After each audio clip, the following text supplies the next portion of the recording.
हम डॉक्टर सपुंटी आपके लिए ले आया हूँ न्यूज़ एंड व्यूज़। बांग्लादेश का सेना प्रधान ने मोहम्मद यूनिस को अल्टीमेटम दिया है कि ये इस साल दिसंबर में इलेक्शन कराए। हम इस विषय पर विस्तृत रूप से चर्चा करेंगे। पहले देखते हैं इस वक्त का राष्ट्रीय और अंतर्राष्ट्रीय हेडलाइंस पर। Rising north east India summit 2025 में रिलायंस इंडस्ट्रीज का चेयरमैन मुकेश अंबानी ने नॉर्थ ईस्ट में 75,000 करोड़ रुपया का इन्वेस्टमेंट करने का ऐलान किया है। अडानी ग्रुप का चेयरमैन गौतम अडानी ने अगले 10 साल में नॉर्थ ईस्ट में 50,000 करोड़ रुपया का इन्वेस्टमेंट करने का घोषणा की है।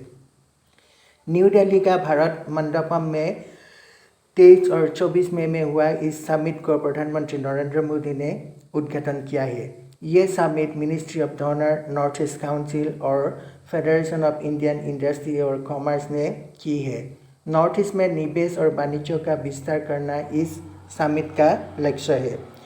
वाशिंगटन डीसी में एक जूइश म्यूजियम का पास 2 इजरायली दूतावासी कर्मचारी को गोली मारकर हत्या कर दी है। अमेरिका में ट्रंप प्रशासन ने हार्वर्ड यूनिवर्सिटी में विदेशी छात्रों को भर्ती में रोक लगाया है।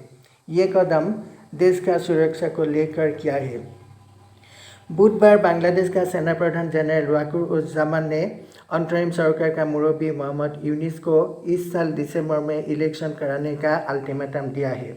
बांग्लादेश का सेना का मुख्य कार्यालय में सेना का सभी अधिकारी मौजूद था। सेना प्रधान ने अगले साल 1 जनवरी तक नया इलेक्टेड सरकार को क्षमता हस्तांतर करने का कही है। नौसेना वायुसेना दोनों मुरब्बी को साथ लेके सेना प्रधान ने मोहम्मद यूनिस को ये संदेश दिया है कि सेना एकजुट है। देश का सार्वभौमत्व और निरापत्ता को लेकर गुरुत्वपूर्ण विषय पर सेना को नज़रअंदाज करने का कोई हरकत सेना बर्दाश्त नहीं करेगा।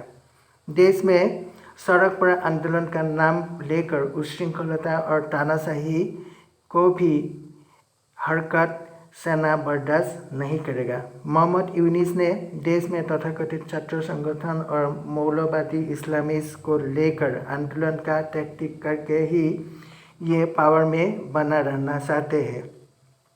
जनरल वाकुरुज्जामान ने चिटागंग रखिमी कॉरिडोर में म्यांमार विद्रोही गुटों तक मानवीय सहायता भेजने वाला बात को जोरदार विरोध किया है।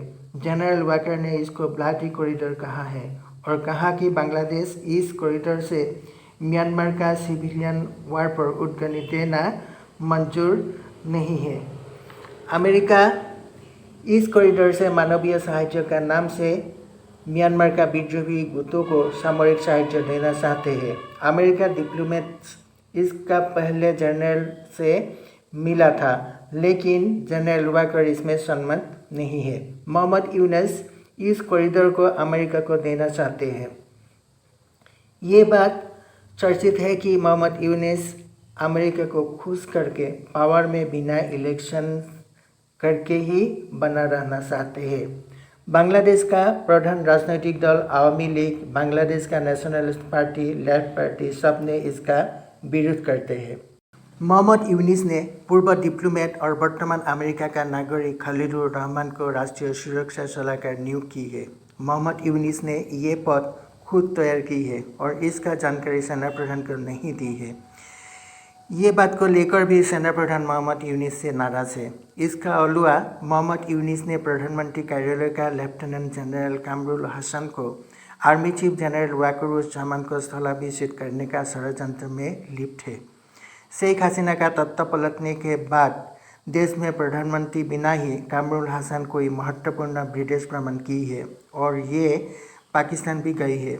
आर्मी चीफ ने मोहम्मद यूनिस को कामरुल हुसैन और कोई अधिकारियों को पद से हटाने को कही है। मोहम्मद यूनिस जुलाई-अगस्त में कथित छात्र आंदोलन का तहत प्रस्तुत किया हुआ जुलाई डिक्लेरेशन का तहत देश में बिना इलेक्शन करवा के पावर में बना रहना चाहते हैं, जो सेना का कदापि स्वीकार नहीं है। जुलाई डिक्लेरेशन को सेना नहीं मानते हैं। सेना प्रधान ने मोहम्मद यूनिस को स्टर्न वार्निंग दे के कहा है कि देश का 1972 का सेकुलर कॉन्स्टिट्यूशन और 1971 का इंडिपेंडेंस वार का किसी तरह का अवमानना शिकार नहीं है। देश का संविधान और स्पिरिट ऑफ 1971 इंडिपेंडेंस वार का ऊपर कोई समझौता नहीं है, ये नॉन निगेशिएबल है। मोहम्मद यूनिस मौलवादी इस्लामिस्ट ग्रुप और छात्र ब्रिगेड के साथ मिलकर देश का राष्ट्रपति और सेना प्रधान का हटाने का षड्यंत्र में शामिल है।